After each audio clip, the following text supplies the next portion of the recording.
है। हम लोग मरकुस 2 अध्याय 13 से लेकर 17 पद तक हम एक बात जो देखेंगे कि यीशु इस संसार में एक पापी का उद्धार करने के लिए आया। यीशु इस संसार में पापी का उद्धार करने के लिए आया। तो जब हम बाइबल से देखें तो ध्यान से बाइबल में देखिए, ताकि हम समझ सकें कि जो हम बात कह रहे हैं वो बाइबल में किस प्रकार से पाई जाती है, नहीं तो आपको ज़्यादा नहीं समझ में आएगा। उसमें आज मुख्यतः 13 पद से लेकर 17 पद तक देखेंगे, और 13 से लेकर 14 पद में हम देखते हैं कि यीशु पापी व्यक्ति को ग्रहण करता है। यीशु किसको ग्रहण करता है? पापी व्यक्ति को ग्रहण करता है। और 15 पद से लेकर 17 पद तक दूसरी बात हम पाते हैं कि यीशु उनके साथ में भोज करता है, यीशु उनके साथ में उत्सव मनाता है। तो एक मुख्य बात, यीशु इस संसार में पापी का उद्धार करने के लिए आया। तो आज आपसे एक प्रश्न है, ठीक है? आप में से प्रत्येक से एक प्रश्न है। क्या आप सोचते हैं कि आपके शरीर में कुछ समस्या है, या आपके जीवन में कुछ समस्या है, क्या आपके परिवार में कुछ समस्या है? क्या आप सोचते हैं कि आपको टेंशन होता है, आपको समस्या होती है? क्या आप किसी बात से परेशान हैं? सच में परेशान हैं? क्या आप बीमार हैं? उषा दीदी, क्या आप बीमार हैं? क्या आप परेशान हैं? सब लोग परेशान हैं। और आज का जो खंड है वो हमें सहायता करेगा कि परमेश्वर पिता ने अपने पुत्र को हमारे लिए संसार में भेज दिया कि हमें उस समस्या से, उस परेशानी से, उस बीमारी से, जो आपके शरीर में जो बीमारी है उससे बड़ी बीमारी से छुटकारा दे सके। तो जो आज का जो हम खंड देख रहे हैं उसको समझने के लिए एक और बात, आपको याद होगा कि इंडिया किसी का गुलाम था। किसका गुलाम था इंडिया? वैसे तो बहुत सारे देशों का गुलाम रहा। इंग्लैंड का तो गुलाम था ही। उससे पहले किसका गुलाम था इंडिया? याद है? मुगल का गुलाम था। उसे बहुत गुलामी तो हमेशा से चली आई। तो अभी जो हाल में गुलामी था वो किसका गुलाम था? अंग्रेजों का। अमेरिका का नहीं, लेकिन इंग्लैंड का गुलाम था, है ना? तो मान लीजिए कोई व्यक्ति उस अंग्रेजों के लिए काम करता, तो हमारा देश का व्यक्ति, हमारा भाई अगर अंग्रेजों का सहायता कर रहा होता, जो हमारे ऊपर हुक्म चला रहे हैं, गुलामी हमको बना के रखे हैं, तो लोग उसको अच्छा मानते? हाँ, क्यों नहीं मानते? क्योंकि वो किसके लिए काम कर रहा है? दुश्मन के लिए काम कर रहा है, हमारे देश के लिए काम नहीं कर रहा। अर्थात वो एक गद्दार व्यक्ति है। वैसे ही खंड हम यहाँ पे पाते हैं। 13 पद से लेकर 17 पद में एक व्यक्ति के बारे में घटना को पाते हैं। उससे भी अधिक लोग हैं, जो कि यहाँ पे एक व्यक्ति है जो दूसरे राष्ट्र के लिए काम कर रहा है, अपने देश के लिए बढ़कर वो किसी दूसरे के लिए काम कर रहा है। तो कई बार हो सकता है हम आपसे प्रश्न पूछे क्या आप पापी हैं, तो हो सकता है आप नहीं, हाँ थोड़ा बहुत है, लेकिन वो मुझसे बड़ा पापी है, मैं उतना बुरा भी नहीं हूँ, मैं उससे अच्छा हूँ। लोग यही सोचते हैं ना कि मैं तो बेहतर हूँ, वो बेकार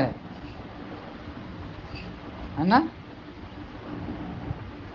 तो आज का जो खंड हमने जैसे पढ़ा 2 अध्याय 1 से लेकर 12 पद तक, जो हम लोग देखते हैं कि यीशु मसीह ने किसको चंगा किया? एक लकवे के बीमार को। और कितना देर लगा यीशु को चंगा करने में? पल भर में। और यीशु ने चंगा करने से पहले क्या बोला था? याद है आपको? 1 अध्याय के 5 पद में यीशु ने बोला तेरे पाप क्षमा हुए। सबसे पहले यीशु ने क्या किया? उसके पाप। तो यीशु दिखा रहा है कि उसकी सबसे बड़ी आवश्यकता क्या है? सूरज, पापों की क्षमा। बीमारी उसकी सबसे बड़ी आवश्यकता नहीं, उससे बड़ी जो आवश्यकता है कि वो पापों से छुटकारा प्राप्त करे, है ना? और हम देखते हैं कि पाप क्षमा करने का अधिकार किसके पास है? यीशु मसीह के पास है, और किसी के पास पाप क्षमा करने का अधिकार नहीं। तो देखिए 13 पद से लेकर आगे हम देखेंगे। 13 पद में लिखा है, मेरे साथ में बाइबल में देखिए ध्यान से, कि वो फिर फिर का मतलब अभी जो घटना घटा, यीशु ने लकवे की बीमार को चंगा किया। अब उसके बाद आगे जो घटना घटा है तो उसके बारे में वो फिर बाहर निकलकर कहाँ गया? झील के किनारे गया। झील के किनारे गया और बड़ी भीड़, देख रहे हैं तो क्या हो रहा है? तो यीशु झील के किनारे जा रहा है, क्या यीशु अकेले है? तो यीशु, बाइबल में लिखा है कि यीशु के पास खाने तक का समय नहीं होता था। क्यों? क्योंकि 2 अध्याय के आप 2 पद में ही आप देखेंगे कि यीशु जब घर पे है तो कितनी भीड़ है। देखिए 2 अध्याय के 2 पद में क्या लिखा है? इतना भी जगह नहीं, दरवाजे के पास भी जगह नहीं है। और लोग क्या कर रहे हैं? उसके पास पहुंचने के लिए जो बीमार है वो कहाँ से अंदर आ रहे हैं? अच्छा, देख रहे हैं कितना भीड़। तो यीशु को थोड़ा भी समय नहीं। आप कभी सालबरी बाजार में गए होंगे ना, तो मार्केटिंग करने के लिए गए, सालबरी मार्केट में बुधवार को जाइए और शाम को जाइए 6-7 बजे। तो मैं गया था मेरे परिवार के साथ में, इतना भीड़ की दिमाग खराब हो जाए। हम चाहते हैं भीड़ से छुटकारा हो, इधर से इंसान इधर सांस भी नहीं ले सकते। यीशु को तो कभी नहीं लोग छोड़ते थे, तो यीशु का क्या होता होगा, है ना? तो यीशु झील के पास जा रहे 13 पद में, और कितना भीड़ आ रहा है इसके पीछे? क्या लिखा है 13 पद में?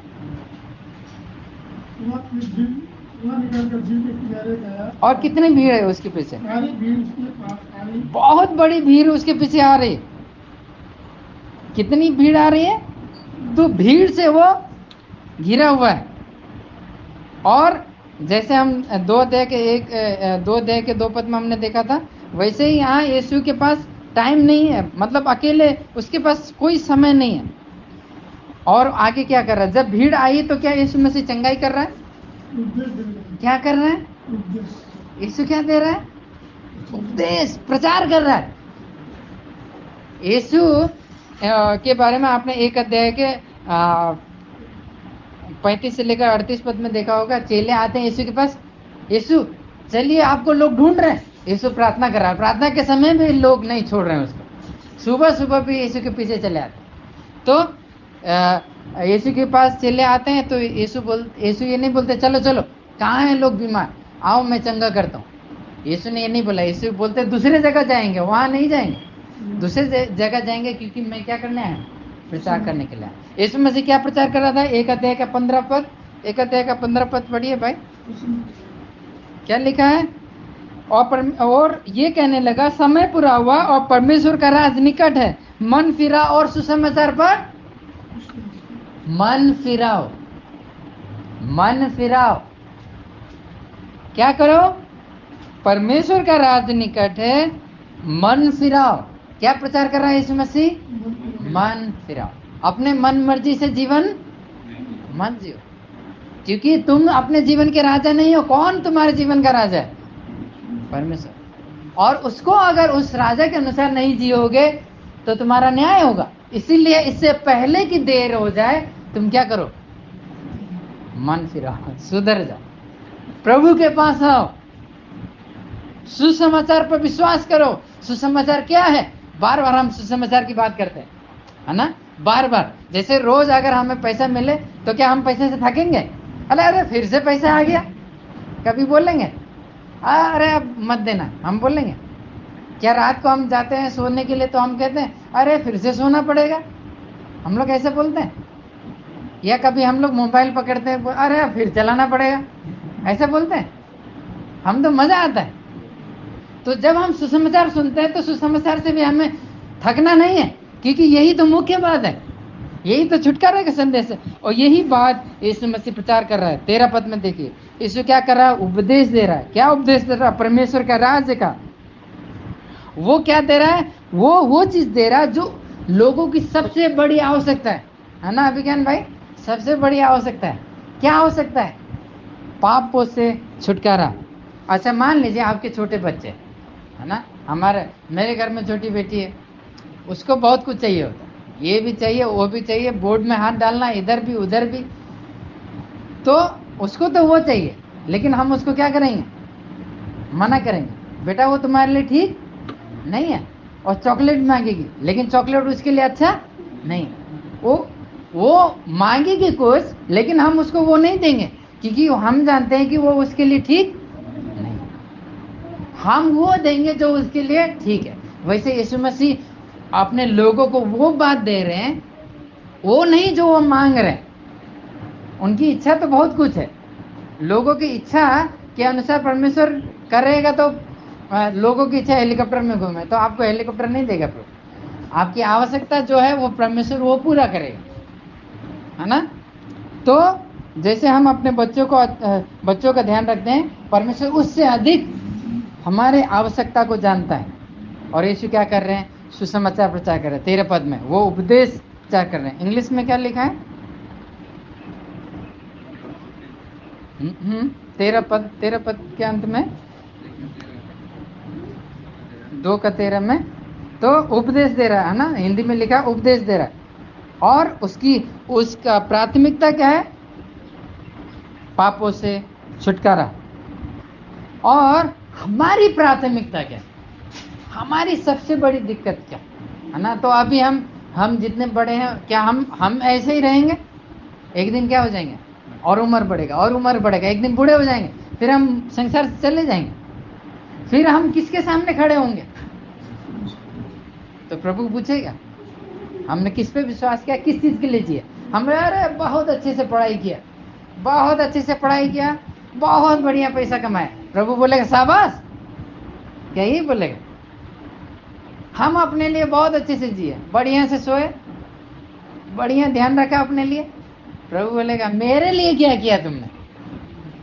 क्या तुमने मुझ पे विश्वास किया? क्या मेरी महिमा की? तुम्हारे पढ़ाई से बढ़कर, तुम्हारे धन से बढ़कर, तुम्हारा बिजनेस से बढ़कर कौन है? जिसने तुम्हें बनाया है। क्या अब हमें अपने जीवन को जांचना है, तौलना है। यहाँ तराजू है, हम कहाँ पाए जाते हैं? कि हम बहुत हल्के पाए जाते हैं, है ना। हमारा कोई उसमें कोई है ही नहीं, क्योंकि हम संसार में जैसे उठते हैं। स्कूल में जाने से क्या आपको स्कूल में यीशु मसीह के बारे में बताते हैं? अरे यीशु पे विश्वास करो, पश्चाताप करो। आप दुकान पे जाते हैं तो क्या वो लोग यीशु के बारे में बताते हैं? वो तो बोलते हैं अरे पैसे के पीछे भागो और अच्छे से पढ़ो ताकि तुम अच्छा नौकरी पाओ। लेकिन 14 पद में देखिए क्या होता है। तो 13 पद में यीशु मसीह उपदेश दे रहे हैं, संसार में मत फंसो, संसार को अपना ईश्वर मत बनाओ। मूर्ति पूजा क्या है? जिसको हम परमेश्वर से अधिक स्थान दें, वो मूर्ति, वो पूजा। तो जरूरी नहीं कि वो कोई बनाया हुआ मूर्ति हो, लेकिन कोई भी वस्तु जो परमेश्वर का स्थान ले ले, वो मूर्ति है। 14 पद में देखिए आगे। जाते समय उसने हल्फई के पुत्र किसको देखा? लेवी को देखा। तो एक व्यक्ति है जिसका नाम वो मत्ती भी है। तो मत्ती में हम इसका वर्णन भी पाते हैं। मत्ती जिसका नाम लेवी भी है, वो कहाँ बैठा है? चुंगी की चौकी। चुंगी समझते हैं? चुंगी क्या होता है? जहाँ पे टैक्स ले रहे। तो आपने कभी टैक्स दिए? तो हम तो टैक्स देते रहते हैं, हम सामान खरीदते हैं उसमें टैक्स लगा। लेकिन कभी आप यहाँ से जाइए, यहाँ से दिल्ली निकल जाइए, यहाँ से आप बिहार जा रहे होंगे, रास्ते में बड़ा हाईवे में क्या पड़ेगा? टोल टैक्स पड़ेगा, है ना। तो लोग उससे प्यार करते हैं? नहीं, क्योंकि आपसे क्या ले रहे हैं? पैसा ले रहे हैं। तो चुंगी में बैठा है एक लेवी, और यीशु ने कहा मेरे पीछे आ। वो उठा और उसके पीछे चला। तो जो लेवी है, तो जो इस्राएल में उस समय में कौन राज कर रहा था पता है? नहीं, कौन किसके गुलाम में थे इस्राएली लोग पता है? तो लोग हमेशा से गुलामी में रहते आए हुए। आप निर्गमन में पढ़ेंगे तो इस्राएली लोग किसके गुलाम थे? मिस्र के। और नए नियम में आप आएंगे तो पुराने नियम में बहुत समय अलग अलग लोगों के गुलाम रहे। नए नियम में आएंगे तो किसके गुलाम थे वो लोग? रोमी राज, इटली देश के गुलाम में थे। तो ये जो काम कर रहा है लेवी, वो रोमी के लिए काम कर रहा है। वो क्या कर रहा है? उनके लिए टैक्स जमा कर रहा है। और ऐसे लोगों से, जैसे हम लोग अगर कोई अंग्रेज के लिए काम करता तो हम लोग क्या नहीं करते? उनको पसंद नहीं करते, उनको कहते हैं ये गद्दार है। तो वैसे ही लेवी को लोग कहते हैं वो गद्दार है।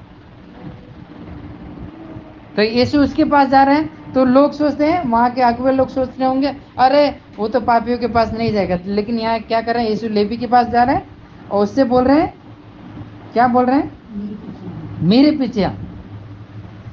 तो ये क्या लेवी, क्या उसको लोग सम्मान देते हैं समाज में? नहीं देते। क्यों सम्मान नहीं देते हैं? उसको लोग तिरस्कार करते हैं। चुंगी लेने वाले को लोग क्या नहीं करते हैं, स्वीकार नहीं करते हैं, है ना। लोग उसको गद्दार सोचते हैं। लेकिन यीशु क्या कर रहे हैं, यीशु जो व्यक्ति को लोगों ने तिरस्कार कर दिया, जो व्यक्ति को लोग सोचते हैं ये पापी है ना, लोग उनको पसंद इसलिए नहीं कर रहे हैं क्योंकि वो कर ले रहा है ना, दूसरे देश के लिए काम कर रहा है, अर्थात वो लोगों के लिए काम कर रहा है जो यहूदी लोगों का शोषण कर रहे हैं, है ना। और वो रोमी लोग क्या थे, क्या यीशु मसीह पे विश्वास करते थे? नहीं करते थे, वो अन्य जाति थे। तो इस कारण यहूदी लोग क्या करते थे, जो भी लोग यहूदी पर राज करने वालों के लिए काम कर रहा है, रोमी के लिए काम कर रहा है, क्योंकि वो लोग यहूदियों को लूटने का काम कर रहे हैं, तो इस कारण जो भी लोग उनके लिए काम कर रहे हैं, लेवी भी वो उनके लिए काम कर रहा है, तो उनको क्या करते थे, लोग तिरस्कार करते थे। लेकिन 14 पद में surprise, there is surprise, there is surprise को क्या बोलेंगे, एक अचंभे की बात है ना, अद्भुत बात। यहाँ पे क्या बात है, यीशु जा रहा है और जिसको लोग घृणित करके तिरस्कार कर दिए हैं, जिसको लोगों ने सोचा ये लुटेरा है, ये देशद्रोही है, लेकिन परमेश्वर का महान प्रेम देखिए। तो वो कैसा सोच रहा होगा अपने बारे में, अरे मुझसे कोई प्यार नहीं करता, मेरे देश वाले ने मुझे त्याग दिया। लेकिन यीशु मसीह आते हैं उसके पास, कहते हैं मेरे पीछे आओ। यीशु मसीह उसको जाके डांटते नहीं है। यहाँ पे हम परमेश्वर के प्रेम को पाते हैं, परमेश्वर के अनुग्रह को पाते हैं, कितना कितना अद्भुत वो परमेश्वर है। तो वो क्या कर रहे हैं, 13 पद में मेरे पीछे आओ, और 14 पद के अंत में, और फिर आगे क्या होता है, वो लेवी क्या करता है, अपना सरकारी नौकरी क्या करता है। आजकल लोग क्या करते हैं, सरकारी नौकरी मिल जाए तो किसी रीति से निकल ना जाए, लेकिन यीशु ने बुलाया है तो सरकारी नौकरी भी कुछ भी, यीशु ने बुलाया, क्योंकि महान सृष्टिकर्ता ने बुलाया, क्योंकि मालिक ने बुलाया, क्योंकि इस संसार को बनाने वाले ने बुलाया, क्योंकि ये इस देश का प्रधानमंत्री से बड़ा है, प्रधानमंत्री हो, वो राजाओं का राजा है, उसने बुलाया। तो उसने क्या किया, सब कुछ छोड़ दिया। उसने सोचा नहीं, प्रभु यहाँ अच्छा पैसा मिल रहा है, क्योंकि जक्कई के बारे में आपको पता होगा, वो लोग जितना कर रहता था उससे ज्यादा वो लोग कर लेते थे, तो इसलिए भी यहूदी उनसे घृणा करते थे। लेकिन ये परमेश्वर उसको मौका दे रहे हैं, परमेश्वर क्या कर रहे हैं, उस पर अनुग्रह कर रहे हैं। फिर जब वो यीशु के पीछे चल दिया, देखिए 14 पद में, वो उठा उसके पीछे चल दिया। 15 पद में क्या हुआ, फिर ऐसा हुआ, 15 पद में क्या हुआ, फिर ऐसा हुआ जब वो उसके घर में था। अब यीशु मसीह न केवल उसको बुलाया, लेकिन उसके घर में भी गया। तो उसके घर में क्या कर रहे हैं, भोजन कर रहा है, और अनेक चुंगी लेने वाले, एक नहीं बहुत ढेर सारे चुंगी लेने वाले और पापी यीशु और उसके चेलों के साथ भोजन कर रहे थे। देख रहे हैं यीशु किन के साथ में भोजन कर रहे हैं, पापी के साथ, और क्योंकि बहुत थे जो उसके पीछे चल रहे हैं। देख रहे हैं परमेश्वर का कितना महान प्रेम। यहाँ पे क्या चल रहा है, बड़ा भोज चल रहा है। किस बात का आनंद, किस बात का उत्सव, एक पापी व्यक्ति के छुटकारे का उत्सव। तो आपने बाइबल में पढ़ा होगा, वचन सुसमाचार में कहते हैं कि जब एक पापी बचाया जाता है तो स्वर्ग में क्या होता है। तो ये संसार में भी यीशु मसीह जब थे तो क्या कर रहे हैं, वहाँ आनंद मना रहे हैं, उनके साथ में भोजन कर रहे हैं, है ना। जो जिसको समाज ने त्याग दिया, तिरस्कार कर दिया, घर वाले ने भी हो सकता है उसको और यहाँ तक कि उसको मंदिर में जाने नहीं मिलता था। जो लोग चुंगी लेते थे उनको मंदिर में जाना अलाउ, क्योंकि लोग सोचते थे ये सबसे दुष्ट है, ये सबसे बेकार लोग हैं। और लेकिन यहाँ पे क्या है, स्वयं परमेश्वर ने क्या किया, उस पापी को क्या कर दिया, ग्रहण कर लिया, स्वयं पापी को छुटकारे का संदेश दिया। कितना उसके लिए, कितना what a joyful moment for this Levi, है ना, कितना अद्भुत समय है उसके लिए, वो आनंद से भर गया होगा। और अन्य पापी लोग भी क्या करें, उस छुटकारे का उत्सव मना रहे, क्योंकि उद्धारकर्ता ने बुलाया है। क्योंकि अभी तक सब लोग उनको क्या करते थे, ठुकराते थे, लेकिन यीशु ने क्या किया, उसको स्वीकार किया। परमेश्वर ने उस पर अनुग्रह किया, दया किया, करुणा किया। लूका 19 का 1 से 10 पर आप पाएंगे, वहां पे जक्कई के बारे में कहते हैं, यीशु ने बुलाया, ए जक्कई नीचे उतरा, मुझे तेरे घर में जाना। तो वो क्या हुआ, खुशी के मारे घर गया और उसने बड़ा भोज दिया, और उसने बोला जितना मैंने पैसा लिया सबका मैं लौटा दूंगा। और यीशु कहते हैं इसके घर में उद्धार आया है। और वहां पे हम पाते हैं पर यीशु मसीह कहते हैं मनुष्य का पुत्र तो खोए हुओं को ढूंढने आया। किसको ढूंढने आया? खोए हुओं को ढूंढने और उनका उद्धार करने आया। कौन खोया है? हम सब खोए हुए। कहाँ खोए हैं? संसार में खोए हैं। कहाँ खोए हैं? पाप में जीवन व्यतीत कर रहे हैं। जब जैसे हम उठते हैं, क्या हम प्रभु के बारे में सोचते हैं? हम क्या सोचते हैं? अपना भविष्य कैसे बनेगा, कल मैं बेहतर पैसा कैसे कमाऊंगा, कैसे नाम कमाऊंगा। 16 पद में देखिए मेरे साथ। तो क्या हुआ, यहाँ पे बहुत चल रहा है, बहुत से लोग यीशु के पीछे हैं। और यीशु मसीह यहाँ भी क्या कर रहा होगा? प्रोबेबली वो भी वहां पे क्या कर रहा होगा? प्रचार ही कर रहा होगा, परमेश्वर का प्रेम को प्रकट कर रहा होगा, उद्धार के संदेश को बता रहा होगा। 16 पद में देखिए, जब फरीसी में से कुछ शास्त्रियों ने, वो पापी और चुंगी लेने वालों के साथ भोजन कर रहा है, जब फरीसियों में से कुछ शास्त्रियों ने देखा कि वो पापी और चुंगी लेने वालों के साथ में क्या कर रहा है? भोजन कर रहा है, तो क्या हुआ? क्या वो लोग खुश हो गए? तो उसके चेलों से कहने लगे, क्या कहने लगे? वो चुंगी लेने वालों और पापियों के साथ भोजन क्यों खाता है? क्या कह रहे हैं? क्या ये लोग बहुत खुश हैं कि यीशु मसीह जो कर रहा है? कह रहे अरे वो हमारे अनुसार नहीं कर रहा है। वो लोग गुस्से में, वो लोग क्या दोष लगा रहे हैं कि यीशु मसीह क्या कर रहे हैं? यीशु मसीह संसार में क्यों आए? यूहन्ना 3:16, परमेश्वर ने जगत से ऐसा प्रेम किया कि उसने अपना एकलौता पुत्र दे दिया। क्यों दे दिया? हमारे पाप के। और वो लोग यीशु को स्वीकार नहीं कर रहे हैं। वो लोग कह रहे अरे वो घृणित लोगों के पास जा रहा है, अरे वो उस पापी के पास जा रहा है। How he can do that? वो ऐसा कैसे कर सकता है?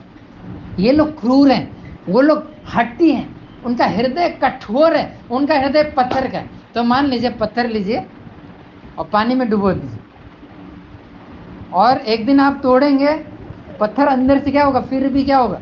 सूखा होगा। उनका हृदय कैसा है? पत्थर का हृदय, कठोर हृदय। वो क्षमा नहीं करना चाहते, वो दया नहीं दिखाना चाहते, दूसरों के लिए वो रास्ता बंद कर दिए। उन्होंने क्या कर दिया? अब ये मंदिर में नहीं आ सकते हैं। इनके हृदय में क्या नहीं है?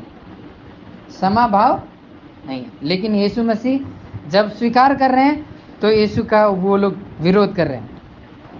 यीशु तो पापियों को स्वीकार कर रहे हैं, ग्रहण कर रहे हैं, स्वागत कर रहे हैं, लेकिन शास्त्रियों को कैसा लग रहा है? ये बात कैसा लग रहा है? निंदनीय है। ये बड़ी दुख की बात है उनके लिए। उन लोगों ने क्यों? क्योंकि वचन को नहीं समझा है। होशे 6:6 में परमेश्वर का वचन कहता है वो दया चाहता, बलिदान नहीं। तो यहाँ पे क्या फरीसी लोग दया कर रहे हैं? क्या वो पापी को स्वीकार कर रहे हैं? नहीं कर रहे हैं। वो क्या कर रहे हैं? अरे यीशु तो गलत कर रहा है। वो क्या कर रहे हैं? यीशु को भी गलत ठहरा रहे, परमेश्वर को भी गलत ठहरा रहे। वो सोचते हैं मैं ठीक हूं, मैं ठीक हूं, वो गलत है। कई बार ना, क्या आप पापी हैं? नहीं, मैं तो ठीक हूं, वो गलत है, मैं इतना बड़ा पापी नहीं हूं, वो सबसे बड़ा पापी है। 17 पद में जब यीशु ने ये सब सुना तो देखिए क्या हुआ। ये सुनकर तो ये जो सेल्फ राइचियस पीपल हैं, सेल्फ राइचियस लोग हैं, स्वधर्मी लोग हैं। उनकी बात यीशु ने सुना, ये सुनकर यीशु ने कहा भले चंगों को क्या नहीं है, वैद्य की आवश्यकता नहीं है। भले चंगों को वैद्य की आवश्यकता नहीं है, परंतु बीमारों को है। मैं धर्मियों को नहीं, लेकिन किसको बुलाने आया हूं? पापियों। यीशु का प्रत्युत्तर देख रहे हैं। यीशु क्या बोल रहे हैं? हाँ, फरीसी तुम लोग सही बोल रहे हो। यीशु ये बोल रहे हैं। क्या यीशु ने ये बोला? यीशु ने क्या एक बात रखा, एक दृष्टांत के रूप में एक बात रखी। क्या बात रखा? एक साधारण सत्य रखा। क्या बोला? अच्छा ये बताओ, ये आपसे भी मैं प्रश्न पूछूंगा, आप लोग डॉक्टर के पास कब जाते हैं? जब आप ठीक ठाक हैं, जब आप ठीक है फिर डॉक्टर के पास जाते हैं। डॉक्टर क्या, क्यों आए? बस ऐसे ही घूमने आए। हाँ, डॉक्टर अरे लग रहा कुछ गड़बड़ है। हम डॉक्टर के पास कब जाते हैं बताइए? हाँ, आप ठीक ठाक है तब तो नहीं जाते हैं ना। यदि कोई बीमार है, मान लीजिए कोविड-19 हो गया, हमारे कैफन ब्रदर को हो गया था, है ना। वो बीमार थे और बेचारे कई दिन तक बैंकॉक में फंस गए। तो वो लोग बार बार क्या कर रहे थे? किसके पास जा रहे थे? डॉक्टर के पास जा रहे थे। अभी उनका पैर में चोट लगा, अभी कहाँ जा रहे हैं? डॉक्टर के पास जा रहे। अभी मैं जाऊं डॉक्टर के पास पैर दिखाने, तो वो क्या बोले? यार तुम्हारा पैर तो ठीक है, तुम क्यों आए? यीशु मसीह क्या कह रहे हैं? भले चंगों को क्या नहीं जरूरत है, डॉक्टर की जरूरत नहीं है। किसी को कैंसर है, क्या उसको डॉक्टर की जरूरत है? यीशु क्या कह रहे हैं? भले चंगों को वैद्य की आवश्यकता नहीं है। वैद्य का मतलब डॉक्टर की आवश्यकता नहीं है, लेकिन जो बीमार है उनको है। जो भले चंगे हैं उनको डॉक्टर की आवश्यकता नहीं है। तो यीशु क्या कह रहे हैं? मैं जो ठीक लोग हैं उनके लिए नहीं है। तुम सोच रहे हो मैं ठीक हूं, तुम सोच रहे हो सुबह मैं उठ के ये कर लेता हूं, उपवास कर लेता हूं, प्रार्थना कर लेता हूं, बस मैं ठीक हूं, अब मैं दूसरे से बेहतर हूं, तो मैं तुम्हारे लिए नहीं आया।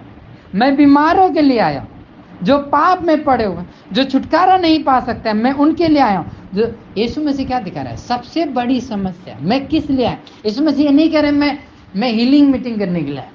क्या यीशु मसीह ये कह रहे? आजकल हीलिंग मीटिंग की कमी नहीं है, बहुत लोग हीलिंग करते हैं, फिर वैसे के वैसे। यीशु मसीह को हीलिंग करने के लिए ड्रम की जरूरत नहीं थी।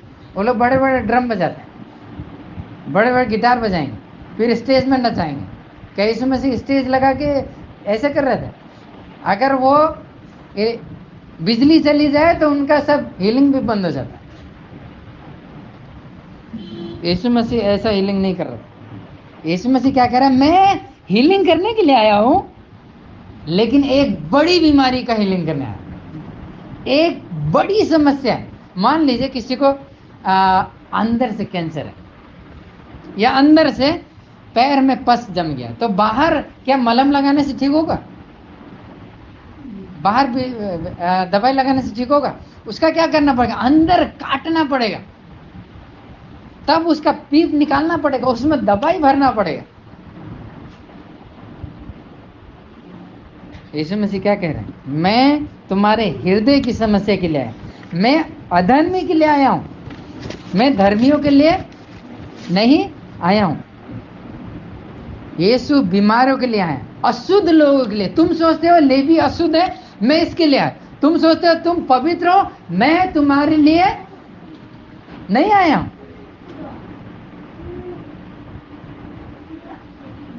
अब यहां पे देखते हैं कि यीशु लेवी के पास गए। लेवी यहूदियों के अनुसार कैसे व्यक्ति थे?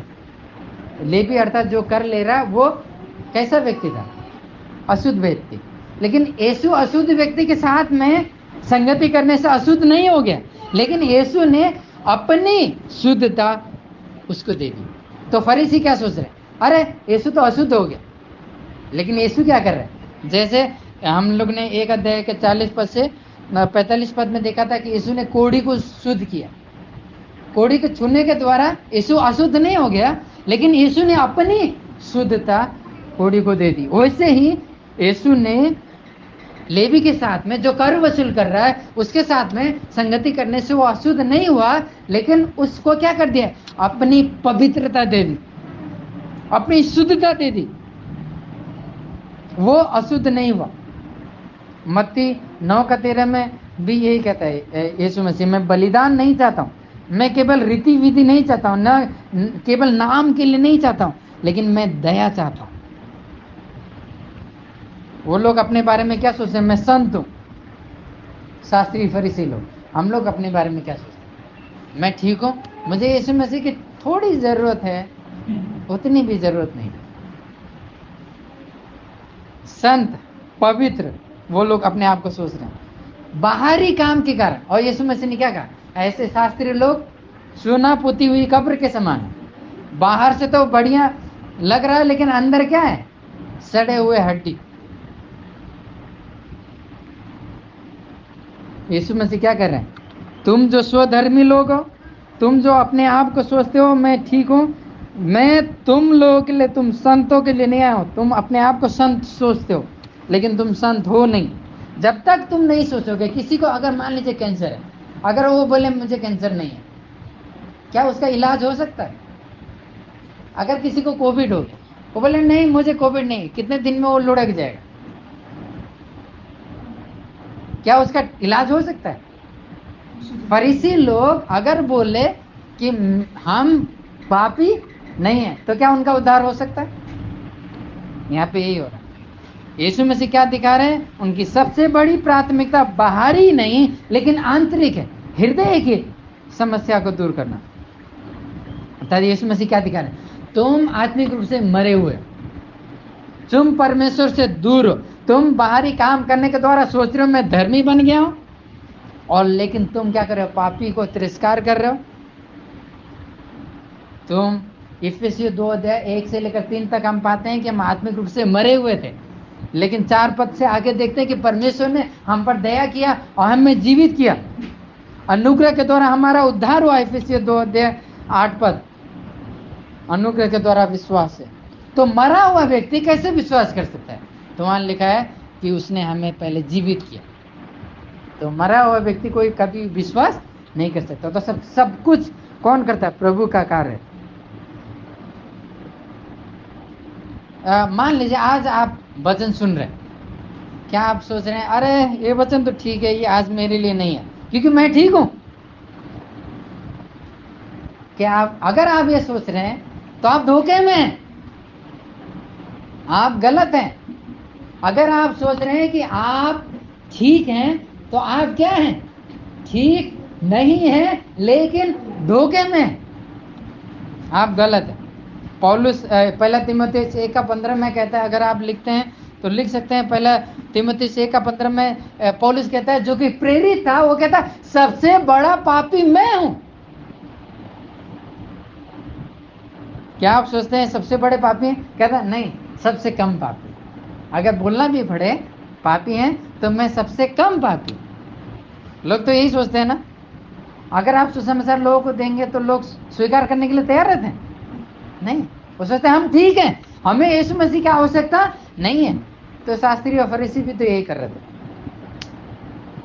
जितना अधिक हम प्रभु की उपस्थिति में जाते हैं, हम अपनी असलियत को देख पाते हैं, हम अपनी वास्तविकता को देखते। जब हम आईना देखते हैं, आईना, आप लोग शीशा देखते हैं, है ना? बहने लोगों को ज्यादा शीशे की जरूरत पड़ती है ना? तो जब शीशा देखते हैं तो क्या होता है, हम क्या देखते हैं? अच्छा इधर गड़बड़ है, इधर ठीक करना, इधर आंख में कुछ गड़बड़ है, रात में सोए थे, इधर गंदगी लगा, उधर गंदगी, क्या करते हैं? अपने आप को क्या करते हैं? साफ। उससे अधिक वैसे ही और उससे बढ़कर परमेश्वर का वचन है जो हमारे लिए आईने के काम करता है। वो दिखाता है तुम गलत हो, अरे हम तो ठीक है, नहीं तुम गलत हो। जितना अधिक हम परमेश्वर के वचन को पढ़ेंगे उतना अधिक वो हमारी वास्तविकता को दिखाएगा। तुम पापी हो, तुम्हें यीशु की आवश्यकता है, तुम्हें उद्धारकर्ता की आवश्यकता है। क्या आप सोचते हैं आपको यीशु मसीह की आवश्यकता है? रोमे 3:23 कहता है सबने पाप किया है, सब में आप भी हैं, सबने पाप किया है और परमेश्वर की महिमा से रहित है, और परमेश्वर की दया है कि उसने यीशु मसीह को हमारे लिए दे दिया, उसने हम पर अनुग्रह किया। वो हमें मौका देता, अनुग्रह जिसको हमने कमाया नहीं है। कभी स्कूल में मैं पढ़ रहा था, एक ऐसा ईयर था, एक ऐसा क्लास था जिसमें पास होने के लिए कुछ नंबर चाहिए, मुझे कम मिला, तो स्कूल ने मुझे ग्रेस मार्क दिया जो मैंने कमाया नहीं। तो ग्रेस मार्क जो मैंने कमाया नहीं लेकिन मुझे दे दिया गया, उसके लायक बना दिया गया जिसके लायक मैं नहीं था। वही है परमेश्वर कानून।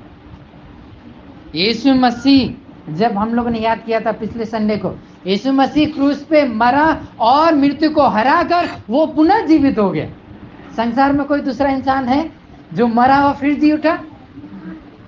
यीशु मसीह है, केवल यीशु मसीह। इसीलिए अगर कोई पूछे आप यीशु मसीह को क्यों मानते हैं, क्योंकि वो ही परमेश्वर। यीशु मसीह को क्यों मानते हैं, क्योंकि उसने मृत्यु को हराया। क्यों मानते हैं यीशु मसीह को, वो उद्धार करता है। क्यों मानते हैं यीशु मसीह को, वो हमसे प्रेम करता है।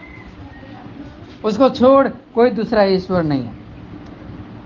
वही है जो हमें शुद्धता प्रदान करता है, वही है हमें चंगाई प्रदान करता है, असली चंगाई वो प्रदान करता है, वही है हमें जीवन प्रदान करता है। क्या आपको जीवन चाहिए? Do you want life? Come to Christ. कोई दूसरा नाम नहीं दिया गया जिसके द्वारा जीवन हो, स्वर्ग के नीचे, पृथ्वी के ऊपर। अपने काम पे भरोसा मत करिए, यीशु पे भरोसा करिए। जिस आप कुर्सी पे बैठे हैं, आप क्या अपने बल पे बैठे कि कुर्सी पे बल पे बैठे? आप डर डर के तो नहीं बैठे। जैसे आप पूरी फ्रीली आप कुर्सी पे बैठे हैं, वैसे हम पूरी रीति से हम किस पे भरोसा करना है? यीशु मसीह पे भरोसा। आपकी वास्तविकता क्या है? क्या आप फरीसी और शास्त्री के स्थान पे हैं, या आप लेवी के जैसे पापी के स्थान में गिने जा रहे थे, लेकिन यीशु मसीह के पास आए, यीशु मसीह ने क्या कर दिया? आपके पाप को क्षमा कर दिया। हमें यीशु की आवश्यकता है। अगर आपने यीशु को ग्रहण कर लिया तो आप नम्रता में बढ़ेंगे, पवित्रता में बढ़ेंगे, आप रोज प्रभु का धन्यवाद देंगे और उसके उद्धार का प्रचार करेंगे। दूसरे अन्य जाति लोग तो यीशु का प्रचार नहीं करेंगे ना। इस भारत में डॉक्टरों की कमी नहीं, वकीलों की कमी नहीं, लोगों की कमी है जो सुसमाचार का प्रचार करें। जब हम स्वर्ग जाएंगे तो यीशु मसीह क्या बोले? बहुत अच्छे डॉक्टर बने, बहुत शाबाश, बहुत शाबाश मेरे दास, तूने मेरी महिमा के लिए जीवन व्यतीत किया, दूसरों को सुसमाचार प्रचार किया। तो आइए हम अपने जीवन को जांचें और देखें, क्योंकि हम भी लेवी के समान तिरस्कार किए हुए लोग, क्योंकि हम भी पापी थे, हम समाज में हमारा कोई स्थान नहीं था, लेकिन प्रभु ने हमें ग्रहण किया और उसने हमसे प्रेम किया, और वही है जो हम पर अनुग्रह करता है, जिसने अपने पुत्र के द्वारा हमें नया जीवन दिया। तो प्रभु का धन्यवाद है।